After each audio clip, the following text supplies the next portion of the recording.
Selamünaleyküm arkadaşlar. Farabi Online Dershanesi'ne hepiniz hoş geldiniz. Bu videomuzda sizlerle birlikte C1 kitabımızın 3. ünitesine giriş yapıyoruz arkadaşlar. 3. ünitemizin beceriler kısmında edebi metinleri anlayabilme, karmaşık olayları açıklayabilme niteliklerini öğreniyoruz. Dil bilgisi konumuz olarak da şimdiki zaman, geniş zaman, duyulan geçmiş zaman, gelecek geçmiş zamanın şartı dil bilgisi konumuzu işliyoruz arkadaşlar. Ünite 3, işini şansa bırakma. A. Hayatın sürprizleri. Geliyorsa, olursa, geç kalmamak koşuluyla, yanılmışsa, sattıysa, alacaksa şeklinde şimdiki zamanın şartı, geniş zamanın şartı ve zarf fiillerden birkaç örnek verilmiş. Bu elbise sana uzun geliyorsa terziye götürüp kısalttırabilirsin. Bu konuda yanılmışsam, bir sonraki sefere bende kalman koşuluyla gitmene izin verebilirim. Arabasını sattıysa zor durumda demektir. Gördüğümüz gibi bu örneklerde şimdiki zaman, geniş zaman ve zarf fiillerin şart eki kullanılarak verilmiş örnekleri mevcut arkadaşlar. Birinci hazırlık çalışmamızda aşağıdaki cümlelerden hangisi olumlu, hangisi olumsuz anlamdadır bulalım. Şansım yaver gitti. Yani bir işte başarılı oldum. Bir işte şans benim yanımda oldu demektir. Bunun anlamı olumludur. Bizde şans mı var? Bir işlerin olumsuz gitmesinde kullanılır arkadaşlar. Şans bana güldü. İşlerin doğru gitmesi, düzgün gitmesi, olumlu sonuçlanması anlamındadır. Şansım yardım etti. Olumlu anlamdadır. Şansım olsaydı bu hale düşmezdim, olumsuz anlam ifade eder. Şanssızın tekiyim de aynı şekilde arkadaşlar olumsuzdur. Şimdi ise üçüncü ünitemizin okuma metnine geçiyorum arkadaşlar. Büyük ikramiyeyi kazanıp sonra kaybedenler.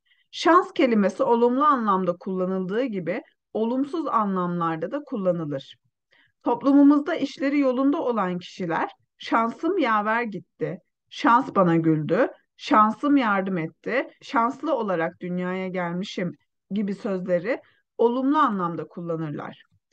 Sık sık tersliklerle karşılaşan bazı kimselerde bizde şans mı var? Şanssızın biriyim. Bizde de ne şans var? Şansım olsaydı bu hale düşmezdim gibi sözleri olumsuz anlamda kullanır. Birçok kişi için şans gibi görünen olaylar diğerleri için şanssızlık demektir. Gazetelerde bazen piyangodan büyük ikramiye kazanıp da zengin olanların daha sonra ne hallere düştüklerini okuruz.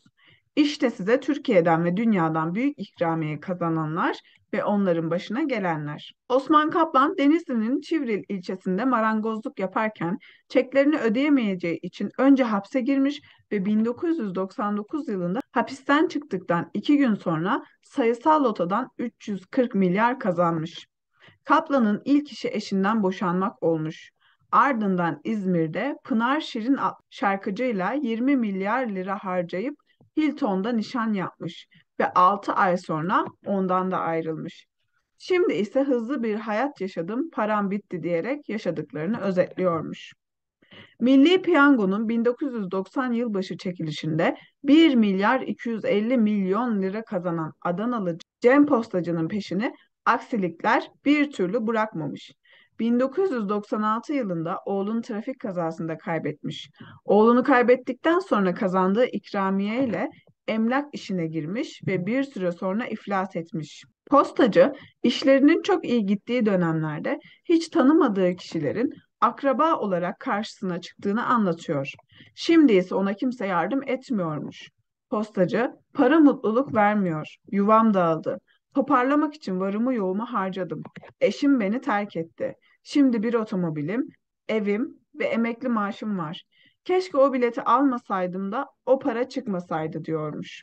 Denizli'nin Sarayköy ilçesine bağlı Tırkas köyünde yaşayan Mehmet Sarıoğlu 40 yıl önce bir milli piyango biletinden büyük ikramiye kazanmış.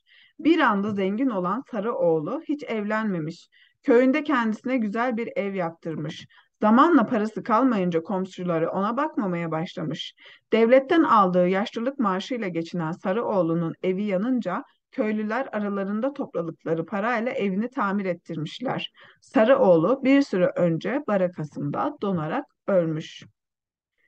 Jack Whittaker 55 yaşında 315 milyon dolar ikramiye kazandığında başarılı bir müteahhitlik firmasında sahibiydi. 17 milyon doları varken servetine servet katmış, ilk önce kazandığı paranın bir bölümünü çeşitli hayır kurumlarına bağışlamış, ancak hayırseverliği onun şanssızlığını engelleyememiş.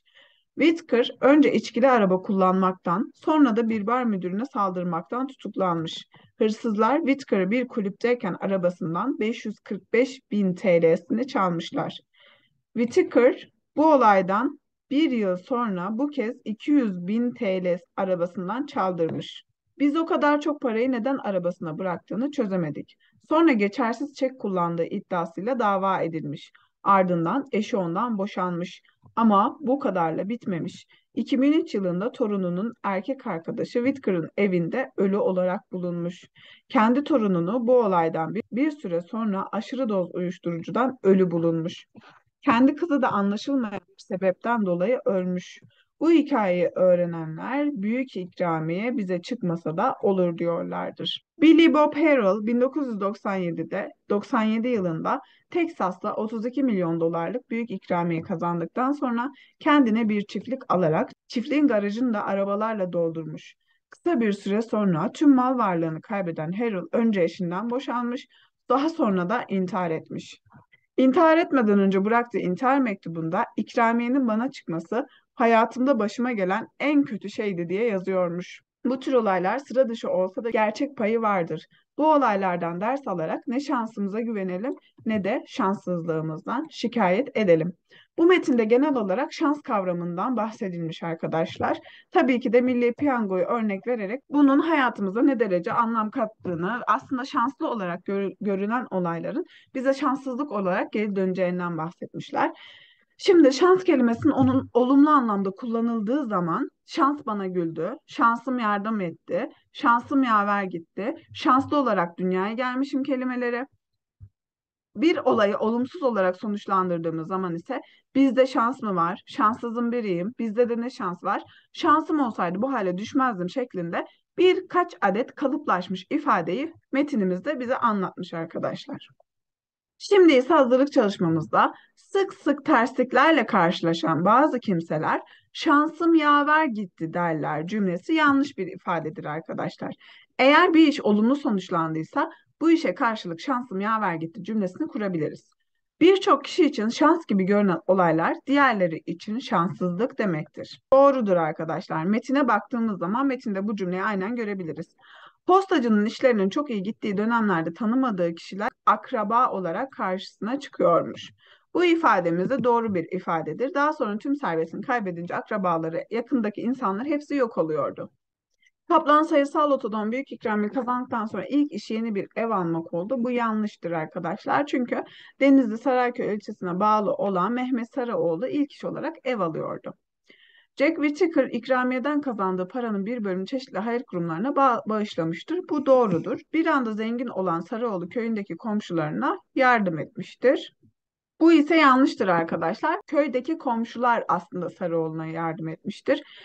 Billy Bob Harrell büyük ikramiyeden kazandığı parasıyla kendisine bir çiftlik alarak çiftçiliğe başlamış ise yanlıştır arkadaşlar. Çiftlik alarak araba ile garajını doldurmuş. Bu yanlış arkadaşlar. TL bazında verilmişti. Jack Whittaker büyük ikramiye kazandığında başarılı bir tekstil firmasının sahibiydi. Bu ise arkadaşlar yanlış bir ifadedir. Çünkü müteahhitlik firmasının sahibiydi olacaktı. Billy Bob Harrell arabalara çok meraklıymış ise arkadaşlar doğrudur. Çünkü bir çiftlik alarak o çiftliği de arabalarla doldurmuştur arkadaşlar. Şimdi ise birlikte dil bilgisi konumuza geçiyoruz. Şimdiki zaman, geniş zaman gibi zaman ifadelerimizde şarttan bahsedeceğimizi söylemiştik. İlk olarak ise arkadaşlar şimdiki zamanın şartı. Fiil iyorsa ve kişilik eki gelerek yapılan bir kalıptan bahsediyoruz. İçinde bulunulan zamanda gerçekleşmekte olan bir oluş ve kılışı şarta bağlayan bir kiptir. Eğer tatile çıkıyorsan, ıyorsan arkadaşlar, ıyor burada şimdiki zamanımızın eki. Iyorsan sa se ise şartımızın ekiydi arkadaşlar. Yani eğer tatile çıkıyorsan dikkatli ol. Şimdiki zamanın şartı. Aradığınız dosyaları bulamıyorsanız diğer dolaba bakın. Almanca biliyorsan Almanya'da işin hazır. Dikiş dikmeyi biliyorsan bu düğmeye dikebilir misin? Şeklinde şimdiki zamanın şartıyla kurulmuş birkaç örnek verilmiş. Geniş zamanın şartı ise arkadaşlar fiil ar er geniş zamanımın eki sa se şart ekim ve kişi ekiyle yapılmış bir kalıp ifadeden bahsediliyor. Geniş bir zaman kesiminde gerçekleşen oluş ve kılışları şarta bağlı olarak anlatılan bir birleşik kiptir. Teklif getirirsen üzerinde görüşebiliriz. Getirirsen ir ar ir arkadaş geniş zamanın eki, getirirsen sa se ise geniş zamanın şartı. Bana kalırsa bu yemeği biraz daha pişirmelisin. Bu düşünceden vazgeçmezsen zararlı çıkarsın. Telefonunun sesini duyamazsam kapıyı çalarsınız şeklinde olumsuz örnekler de verilmiş. Aşağıdaki boşlukları örneklerdeki gibi doldurmamız istenilmiş. Eğer onunla evlenmek iste nokta nokta sen bilirsin ama ben bunu onaylamıyorum. Eğer onunla evlenmek istiyorsan sen bilirsin ama ben bunu onaylamıyorum. Şimdiki zamanın şartı. Onunla ilgili bir şey öğrenirse mutlaka bize haber verir. Geniş zamanın şartı kullanılmış arkadaşlar. Küçücük çocuğunun her istediğini yapmaya çalışırsan büyüyünce onunla başa çıkamazsın. Geniş zamanın şartı. Beni görmek demek yalnızca yüzümü görmek demek değildir.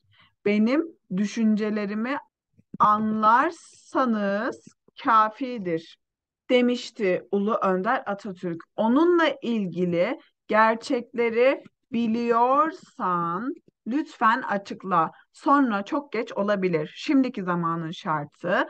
Bugün arabayla yola çıkarsak ancak yarın Konya'da oluruz. Geniş zamanın şartı. Faturayı bulamazsak olumsuz, geniş zamanın olumsuzu mazmezdi arkadaşlar. Bulamazsak elektrik parasını yatıramayız. Ders çalışıyorsan televizyon sesini kısabilirim. Şimdiki zamanın şartı. Beni biraz daha bekletirsen düğüne gitmekten vazgeçerim. Şimdiki zamanın şartı. O kızdan hoşlanıyorsan niçin gidip duygularını ona açmıyorsun şeklinde hazırlık çalışmamızı yaptık arkadaşlar. Şimdi ise beşinci hazırlık çalışmamızda yarım kalan cümleler verilmiş. Bize bu cümleleri anlam olarak tamamlamamız istenilmiş. Birkaçını yapalım arkadaşlar. Uzun süre bilgisayar kullanırsan, burada S şart eki verilmiş. Kullanırsan geniş zamanın şartı. Gözlerin bozulabilir şeklinde tamamlayabiliriz. Para biriktirmezsek güzel bir yatırım yapamayız. Eğer zamanım olursa seninle kahve içebilirim şeklinde anlamlara göre bunu tamamlayabiliriz arkadaşlar. Şimdi ise bu videomuzun en sonuncu dil bilgisi konusu arkadaşlar zarf fiiller. Fiil mame iyilik eki şartıyla koşuluyla şeklinde yapılan bazı kalıp ifadelerimiz mevcuttur arkadaşlar. Şimdi buna bakalım. Tek cümlede yapılacak işin bir şarta bağlaması anlamını verir. Mesela arkadaşlar, bu projeyi bana da danışmanız koşuluyla yapabilirsiniz. 2 saat sonra geri getirmek şartıyla arabamı alabilirsin. Erken gelmen koşuluyla sinemaya gitmene izin verebilirim. Şimdi buradaki kalıpların hepsi bir şart bildiriyor arkadaşlar. Ama bu şartı sase şart ekiyle değil, koşuluyla, şartıyla, kalıbıyla yapılmış arkadaşlar. Fiilimize mame eki, iyilik eki artı şartıyla, koşuluyla şeklinde yapılmış bir kalıp ifademizdir. Şimdi ise arkadaşlar aşağıdaki kelime gruplarını eşleştirmemiz istenilmiş birkaçını yapalım. Sessiz olmaları koşuluyla öğretmen öğrencilerine film izleme sözü verdi. 2 saat sonra dönmek şartıyla arkadaşına gidebilirsin. Hemen evden çıkman şartıyla otobüse yetişirsin. Bunu yaparsan bu olur şeklinde bir şarta bağlayan arkadaşlar ekimiz sase ekiydi. Bunu da şimdiki zamana, geniş zamana ve zarflara bağlı olarak koşuluyla şartıyla olacak şekilde bu ünitemizde görmüş bulunuyoruz arkadaşlar. Ve bu ünitemizin A bölümünde dinleme, yazma ve konuşma metniyle sonlandırmış bulunuyoruz. Bir sonraki videomuzda 3. ünitemizin B kısmına giriş yapacağız arkadaşlar. Evet arkadaşlar, bu videomuzun da sonuna geldik. Bir sonraki videomuzda C1 kitabımızın 3. ünitesinin B ve C kısımlarıyla sizlerle birlikte olacağız. Hepiniz Allah'a emanet olun. Görüşmek üzere.